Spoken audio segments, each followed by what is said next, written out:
Hello යාළුවනේ ඔයාලට කොහොමද? ගොඩක් කට්ටිය මගෙන් මම ගහපු සෝලර් සිස්ටම් එක ගැන විස්තර අහලා තිබ්බා. ඒකයි මම මේ වීඩියෝ එක කරන්න හිතුවේ. ඔයාලට පේනවා වහලේ සෝලර් පැනල් 8ක් හයි කරලා තියෙනවා. මේක තමයි මම ගහපු සෝලර් සිස්ටම් එක.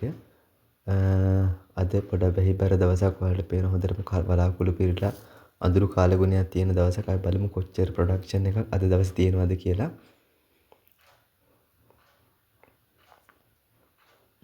මෙතනින් වහලේ මේ පෙන්ලා තියෙන වහලේ තමා සෝලර් පැනල්ස් තියෙන්නේ. මෙතනින් වයර් ටික පල්ලෙහාට අරගෙන තියෙනවා.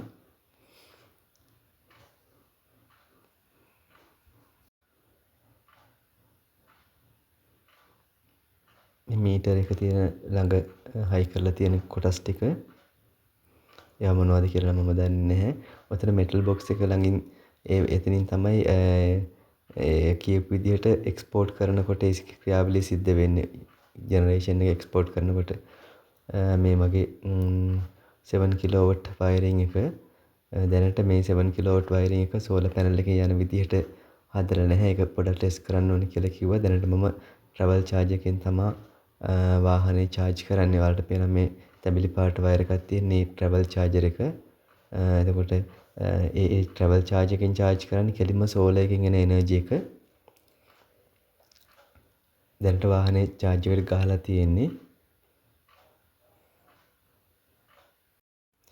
මේ වලට පෙන්ලා තියෙන ඉන්වර්ටර් එක.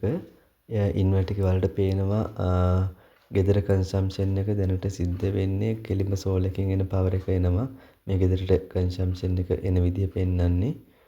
බැටරි එකනොත් කිලෝවොට් 1.5 ගාණක් එනවා. සහ සෝලර් එකේ 1.3යි 1.4ක් විතර ජෙනරේට් වෙනවා. ඔයාලට මම ආයෙ පෙන්නේ මේ වෙලාවේ පොඩ බැහිබර කාලගුණයක් තියෙන වෙලාවක්. එතකොට වාහනේ චාර්ජ් වෙන්න සහ ගෙදර අනිත් වැඩ සිද්ධ වෙන්න දැන් ස්ටෝර් වෙලා තියෙන බැටරි එකේ එනර්ජි එකත් යූස් වෙනවා සෝලර් එකේ එනර්ජි එකට අමතරව. මොකද සෝලර් එකේ එනර්ජි එක ප්‍රොඩක්ෂන් එක මේ වෙලාවේ පොඩක් අඩුයි. මේ සෝලර් එකේ හයි කරලා තියෙන ඉතිරි කොටස් ටික මේ වලට දකුණු පැත්තේ පෙන්ලා තියෙන බැටරි එක මේ දෙකම GoodWe කියන බ්‍රෑන්ඩ් එකෙන් තමයි අරගෙන තියෙන්නේ. ඒ වර්ග දෙකම එකම බ්‍රෑන්ඩ් එකෙන් ගත්තේ. ඒක කමියුනිකේෂන් ප්‍රශ්න එන්න පුළුවන් කියලා කිව්වා. නැත්තම් වර්ග දෙකකින් ගත්තොත් ඒකින්ද වියදම් පොඩ්ඩක් වැඩි වුණා. මොකද GoodWe බ්‍රෑන්ඩ් එක ටිකක් හොඳ බ්‍රෑන්ඩ් එකක් කියලා තමයි කිව්වේ. ප්‍රශ්න එන්නේ නැති. අනික වොරන්ටි එකත් අවුරුදු 10ක් වෙනකන් දෙන එකක් කියලා. ඉතින් මම හයි කරලා තියෙන්නේ කිලෝවොට් 5ක සෝලර් සිස්ටම් එකක්. මට දැනට ඇත්තට මේ ටෙස්ට් රන් එක යන්නේ. තව මේක සෙටින්ග්ස් වගේක් හදන්න එහෙම තියෙනවා කියලා කිව්වා. තව ෆිනිෂින් වැඩ වගේක් තියෙනවා. මට වියදම ගිහින් තිබුණා 14,15,000ක්.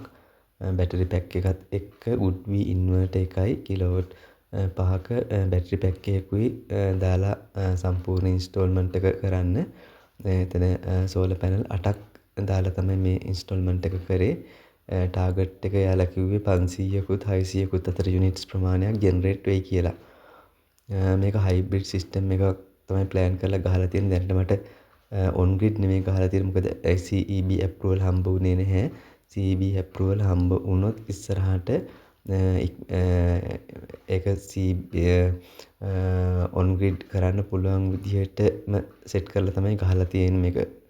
එතකොට හදිසි හරි අප්‍රූවල් හම්බුනොත් මට හයිබ්‍රිඩ් සිස්ටම් එකක් විදිහට මේක පාවිච්චි කරන්න පුළුවන්. වැඩිපුර ජෙනරේට් වෙන එක එක්ස්පෝර්ට් කරන්නත් පුළුවන්කම තියෙනවා.